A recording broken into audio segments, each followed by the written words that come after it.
Во понеделникот, швајцарската полиција приведе неколку лица под сомнение за поттикнување и помагање во еутаназија на 64-годишна американка по првата употреба на капсулата за асистирана еутаназија Сарко.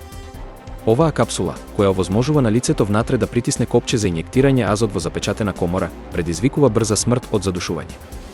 Случајот се случи во близина на шумска кабина во Меришаузен, а американката страдала од многу сериозна болест која вклучува силни болки и изразила желба да умре.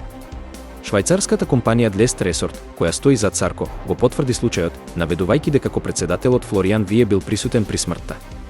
Швајцарската министерка за внатрешни работи, Елизабет Бомшнајдер, нагласи дека Сарко не е легален, објаснувајќи дека швајцарскиот закон дозволува подпомогнато самоубиство под услов лицето самостално да си го одземе животот, без помош и без себични мотиви од оние кои помагаат.